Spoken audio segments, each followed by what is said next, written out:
আপনারা শেখ সাদি রাহিমাহুল্লাহর নাম শুনে থাকবেন। বালাগাল উলা বিকামালিহি কাশাফাদ দুজা বিজামালিহি, এই কবিতা লিখে উনি বিখ্যাত হয়েছিলেন।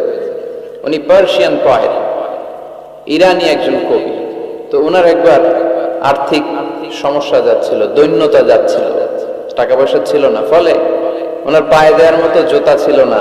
তো খুব আফসোস করতেছে, হায় রে, আমি এত বড় কবি, আমার পায়ে দেওয়ার মতো জুতা নাই। আফসোস করে ঘর থেকে বের হলেন, দেখলেন এক ভিক্ষুক ভিক্ষা করছে, ওর পাই নাই। কি নাই? আর কবি সাহেবের কি নাই? ওনার জুতা নাই, এজন্য দুঃখ। বের হয়ে দেখে সাইল ভিক্ষুক, ওর পা নাই। এবার উনি সেজদায় করে আল্লাহ ডেকে বলে, আল্লাহ শুকর আলহামদুলিল্লাহ, অনেক ভালো আছি।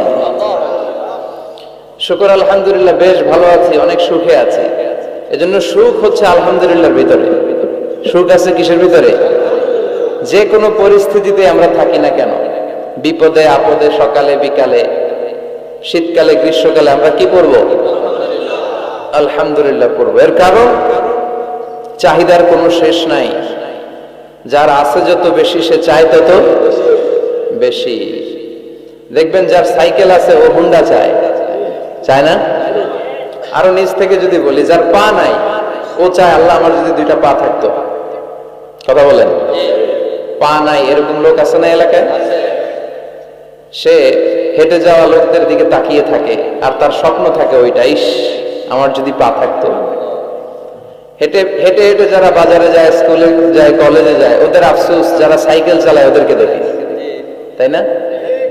সাইকেল থাকলে খুব ভালো হতো, সাইকেল চড়ে চড়ে বাজারে যেতে পারতাম। সাইকেলওয়ালারও আফসোস আছে, সে আফসোস করে হুন্ডাওয়ালাদের দেখে, মনে মনে ভাবে যদি ভো ভো থাকতো, হ্যাঁ একেবারে যেতে পারতাম। হুন্ডাওয়ালাদের আফসোস হচ্ছে প্রাইভেট কারওয়ালাদের দেখে, ইস আমার যদি একটা কার থাকতো। যার কার আছে ও আফসোস করে, ইস আমার যদি একটা প্লেন থাকতো। যার প্লেন আছে ও বলে, ইস আমার যদি একটা কপ্টার থাকতো, if I had a copter, আমার যদি একটা হেলিকপ্টার থাকতো, উড়াল মারতাম। কথা বলেন? তাহলে এই চাহিদা, ডিমান্ডের, হিউম্যান ডিমান্ডস এর কোনো শেষ আছে? যে এলাকার ছোট্ট মেম্বার, ওই মেম্বার ভাই চায় কি করে চেয়ারম্যান হওয়া যায়। কথা বলেন? যিনি চেয়ারম্যান হয়ে গেলেন, উনি এবার ভাবে কি করে MP, member of the parliament হওয়া যায়, তাই না? আচ্ছা, এমপি যিনি হয়ে গেলেন, উনি আরেকটু উপরে যেতে চায়, ভাবে যদি একটু একটু যদি যাইতে পারি, একটা মন্ত্রণালয় যদি পাইতাম, হ্যাঁ মিনিস্ট্রি যদি একটা পেতাম, কতই না ভালো হতো। তো মন্ত্রী যিনি হইল, উনি ওনার অনেক শখ, ইস আর একটা জায়গা বাকি। হ্যাঁ কি নাম এটা? PM, prime minister. কিন্তু এই দেশে অসম্ভব। কথা বলেন? এই দেশে প্রাইম মিনিস্টার হওয়া যাবে? এক দুজন এদের মধ্যে রাখারাখি, এবং ওনাদেরকে মেনে নিতে হবে। আপনি বাঁচেন আর মরেন, ওনারাই প্রাইম মিনিস্টার। কথা বলেন? তাহলে এই কথাগুলো বলার উদ্দেশ্য হচ্ছে, হিউম্যান ডিমান্ডস এর কোনো শেষ নাই, আনলিমিটেড হিউম্যান ডিমান্ডস। এজন্য বিষ্ণু বললেন, লাউ আন্না লিকুল্লি ইবনি আদামা ওয়াদিয়ান মিন যাহাব আহাব্বা আন ইয়াকুনা লাহু ওয়াদিয়ান ওয়া লা ইয়ামলা আফাহু ইল্লা তুরাব। আল্লাহ বলেন, এই বনি আদমের প্রত্যেককে যদি একটা করে স্বর্ণের পাহাড়ের মালিক বানিয়ে দেয়া হয়। কিসের পাহাড় দেখছেন জীবনে? আচ্ছা, স্বর্ণের পাহাড়ের যদি মালিক বানিয়ে দেয়া হয়, আহাব্বা আন ইয়াকুনা লাহু ওয়াদিয়ান, একটা করে স্বর্ণের পাহাড়ের মালিক বানিয়ে দিলেও সে চাইবে কিভাবে আরো একটা স্বর্ণের পাহাড়ের মালিক হওয়া যায়। আচ্ছা, একটু বুঝে শুনে উত্তর করবেন। একটা স্বর্ণের পাহাড়ের মালিক যদি আমি হই, শুধু আমি কেন, আমার 14 পুরুষ এটাকে বিক্রি করে খেলেও কি শেষ করতে পারবো? তো আমার আরেকটা লাগবে কেন? আরেকটা দিয়ে আমি কি করব? স্বভাব। বিষ্ণু বললেন, সবশেষে হাদিসের শেষাংশে বললেন, ওয়ালা ইয়ামলা আফাহু ইল্লা তুরাব, কবরের মাটি ছাড়া কোনো কিছুই মানুষের এই জিহ্বাটারে থামাতে পারবে না। চিৎকার করে বলেন ঠিক কি না? এজন্য যার আছে বেশি, ও চায় বেশি। এই ডিমান্ডটাকে একটু কমাতে হবে, আল্লাহর কাছে শুকরিয়া করতে হবে। অর্থের প্রয়োজন আছে, কিন্তু এটার হৃদয়ে স্থান দেওয়া যাবে না। এটা হাতে আসবে আবার চলে যাবে, ঠিক কি না? হৃদয়ে স্থান থাকবে কার? যাদের হৃদয়ে আছে আল্লাহর ভয়, তারা কবু পথ ভুলে যায় না। আল্লাহর প্রেম ছাড়া এই দুনিয়া কারো কাছে কোনো কিছু চায় না, ঠিক কিনা? মুমিনের হৃদয়ে দরদ ভালোবাসা থাকবে একজনের জন্য, চিল্লায় বলেন তো তিনি কে?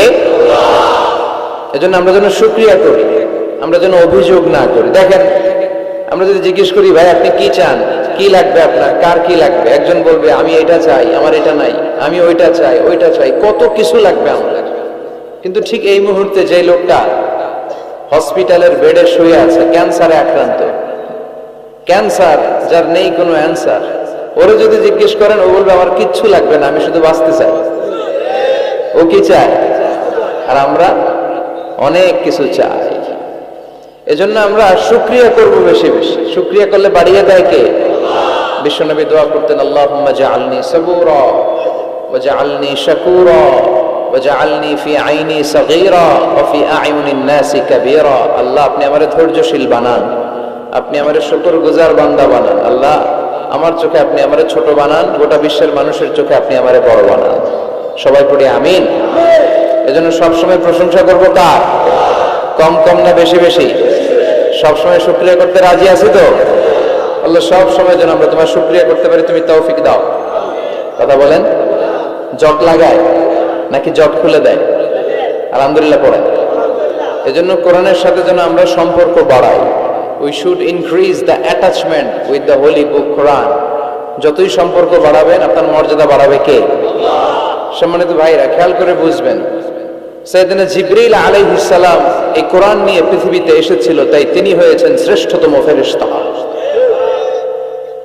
রমাদান আল মুবারকে আল্লাহ তাআলা এই কোরআনকে নাজিল করেছে, তাই রমাদান হয়েছে শ্রেষ্ঠতম মাস। বিশ্বনবীর উপর আল্লাহ তাআলা এই কোরআন নাজিল করেছেন, তাই তিনি হয়েছেন বিশ্বনবী। আমরাও যদি এই কোরআনের সাথে সম্পর্ক লাগাই, আমাদের মর্যাদাও এরকম আকাশচুম্বী করে দিবে কে? যেন কোরআনের সাথে অ্যাটাচমেন্ট বাড়ানোর দরকার আছে না নাই? প্রতিদিন যেন আমরা কোরআন তেলাওয়াত করি, প্রতিদিন যেন কোরআনের বঙ্গানুবাদ করি। যা বলা সব বলা হয়েছে, নতুন করে আল্লাহ কিছু বলবে না। এজন্য কোরআন থেকে নূর নিয়ে যেন আমরা নিজেদেরকে আলোকিত করি। কোরআনের একটা নাম হচ্ছে নূর, একটা নাম কি? লিতুখরিজান নাসা মিনাজ যুলুমাতি ইলান নূর। এই কোরআনকে আমি পাঠিয়েছি অন্ধকারাচ্ছন্ন মানুষগুলোকে আলোর পথে নিয়ে যাবার জন্য। কোরআন মানুষকে আলোকিত করে, কোরআন মানুষকে জাহালাত বা অন্ধকার শিক্ষা দেয় না। এজন্য আসল কোরআনের সাথে সম্পর্ক বাড়াই এবং নিজেদেরকে আলোকিত করি। আর এই কোরআনের যেখান দিয়েই আমরা কথা শুনি না কেন, বরকত আছে না নাই? লা তুহসা আজাইবুহু ওয়া লা তাবলা গরাইবুহু ফিহি মাসাবিহুল হুদা ওয়া মানারুল হিকমা। কোরআনের আশ্চর্যান্বিতার কোনো শেষ নাই, কোনো শেষ নাই। যতই পড়বেন ততই আশ্চর্য হবেন। সুবহানাল্লাহ পড়বেন না? ওয়ালা তাবলা গরাইবুহু, এটা কখনো পুরাতন হবে না, জীর্ণ শীর্ণ হবে না। সূরা ফাতিহা যারা আমরা পড়েছি লক্ষ লক্ষ বার, যাদের বয়স 50 কিংবা 60, কত লক্ষ বার সূরা ফাতিহা পড়েছি, কোনো হিসাব আছে? তারপরেও কোনোদিন কি মনে হয়েছে যে সূরা ফাতিহাটা পুরান পুরান লাগে? 60 বছর ধরে সূরা ফাতিহা দিয়ে শুরু করছি নামাজ, কালকে থেকে কুল পাল্লা দিয়ে শুরু করব, এরকম কেউ বলে? কোরআন পুরান লাগে? চির নতুন, এভারগ্রিন, সবুজ, চির সবুজ, চির নতুন। এটা কখনো পুরাতন হয় না। ফিহি মাসাবিহুল হুদা, কোরআনে আছে হেদায়েতের মশাল, ওয়া মানারুল হিকমা, আর কোরআন হচ্ছে বিজ্ঞানের সুউচ্চ মিনার। কোরআনের ভিতরে বিজ্ঞানের তথ্যপত্র আছে না নাই? আপনি কোরআনে বর্ণিত cosmic symbols, natural phenomena, scientific indications গুলো যদি পড়েন আপনি অবাক হবেন, কপাল ঘষে ঘষে আল্লাহর সিজদা দিবেন, ঠিক কি না? এজন্য আসুন কোরআনের সাথে সম্পর্ক বাড়াই, প্রতিদিন কোরআন পড়ব, ধীরস্থির ভাবে পড়ব। রাত্তিলিল কুরআনা তারতিলা।